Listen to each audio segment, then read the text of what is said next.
You're back in with Northwestern Outdoors Radio. I'm John Cruz. It's September, and it's time to check in with Roger Phillips with Idaho Department of Fish and Game about hunting season, because archery season is open right now in select areas of Idaho. Roger, great to have you on the air. Oh, always great to be here, John. So, Roger, what are those bow hunters after right now? Boy, elk is the big one. You know, we've really become a destination for bow hunters, and, you know, we've just been seeing our elk herds doing pretty well around the state. We're meeting or exceeding our population goals in 17 of our 22 elk zones, and our harvest last year was over 20,000 for about the fifth, sixth straight years, and that hasn't happened in a long time. So we're really looking forward to a really solid elk season. I will say 20,000 elk harvested in the state of Idaho. I had no idea. Do you have any sort of estimate on how many of those are resident versus non-resident hunters, or does the data pool not go quite that deep? It doesn't go quite that deep, but we've had the same number of non-resident hunters, or we've sold the same number of tags for a lot of years, and this is the third straight year that our non-resident tags have sold out for elk. So, you know, it's pretty consistent. Okay, so clearly elk is going to be a great opportunity this year in Idaho. Let's talk about deer. And I know that after winter, you start getting some indicators of how it's going to be. We'll start off with whitetail deer. How is this season going to look for hunters this fall?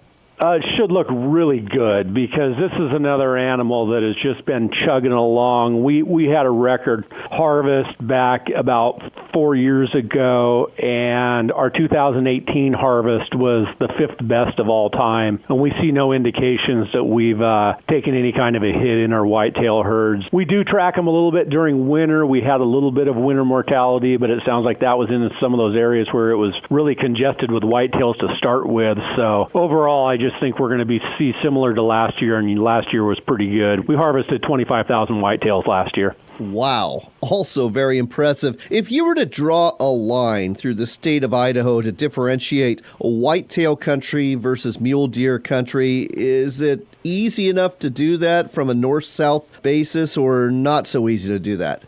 No, it's really easy to do that, because about 94% of our whitetails get killed in the Clearwater and the Panhandle zones, regions. So, yeah, it's that area kind of from the Clearwater River up to the Canadian borders where the bulk of them happen. And, you know, a lot of them happen there between the Clearwater and the Salmon River drainages, too. But, you know, when you really get into the breadbasket, it's from the Clearwater north. All right, well, let's turn our attention to mule deer. What are the prospects for muleys this fall? You know, I wrote about this, and forgive the cliche, but it's kind of a half-empty, half-full situation. We've had two fairly tough winters on mule deer out of the last three. So that's not a good thing. But at the same time, prior to that, we had 5 consecutive mild winters, so we really built those herds up. So the short answer is we're going to see about average, close to the 10-year average for our harvest. But also, 3-4 years back, we had some really big harvests, and they're probably not going to resemble those. But we're in that 25,000, 26,000 range for mule deer, and we'll be back in there in that same area this year, we expect.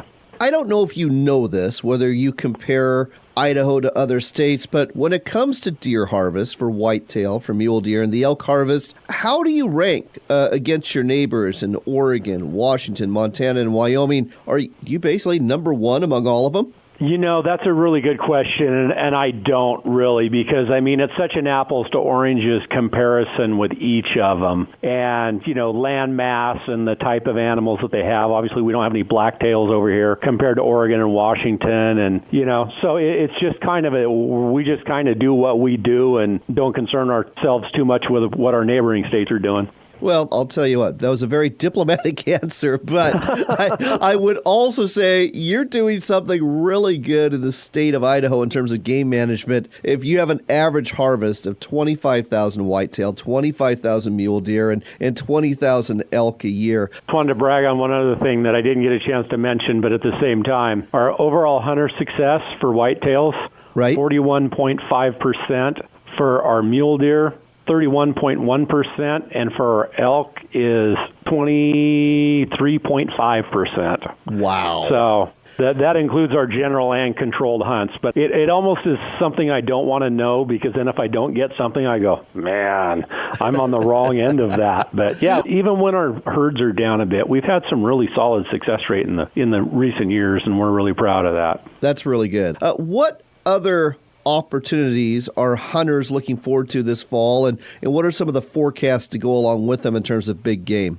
Well, those are our big ones right there. And most of our other stuff, with the exception of bear, mountain lion, and wolf, those are all general hunts. But most of our other big game are controlled hunts only. And those tend to have, and that would be our trophy species of bighorn sheep, mountain goats, and moose, and then pronghorn as well, not a trophy species, but at the same time pretty much regulated by controlled hunts. And the short answer to those is we always have really high success rates on those, because we have a very limited number of tags out there, and the people who get those tags tend to do very well.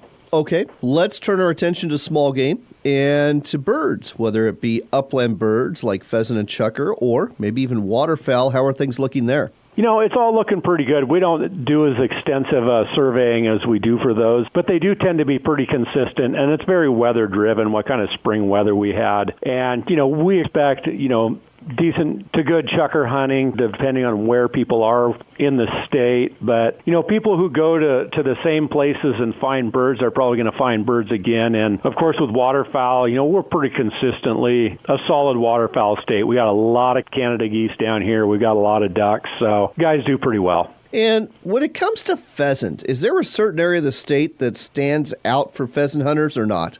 Not really. We found that a lot of our pheasant harvest is on our WMAs where we stock birds. So It's really dependent on the kind of access you have to those private lands, those ag lands, of course. And folks who have access to those tend to do pretty well, but it's really hard to point a finger and say, okay, this is where our, kind of our breadbasket for pheasant hunting is. All right. Well, we've probably gotten folks pretty excited about hunting in Idaho this fall. So the next question is, what kind of opportunity do non-residents have at this point? You already alluded to the fact that the elk tags for non-residents are sold out. What about deer tags? Well, we just sold out of our regular deer tags, which are good statewide. As of late August, we had about 1,500 whitetail-only tags remaining, and we expect those will go pretty fast. Expect it to sell out in early September.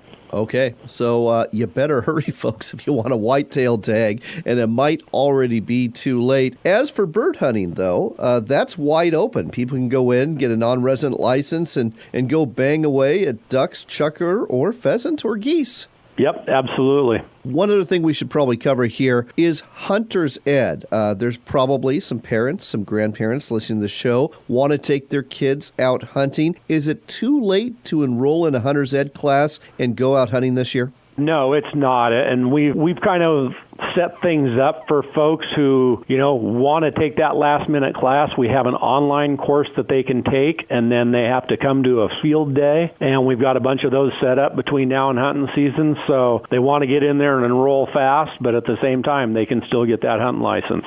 Well, there you go, folks. Lots and lots of opportunity in the great state of Idaho for hunting this fall, no matter what you're after. If you want to find out more, what's the website we should steer people to? idfng.idaho.gov. That's idfg.idaho.gov. That's the website for the Idaho Department of Fish and Game. Tons of opportunity. Check it out. Make plans to go to the Gem State. If not this fall, then next fall for some great hunting and fun. Roger, thanks as always for sharing this great info with us on Northwestern Outdoors Radio. Well, thank you, John. Always a pleasure to talk to you.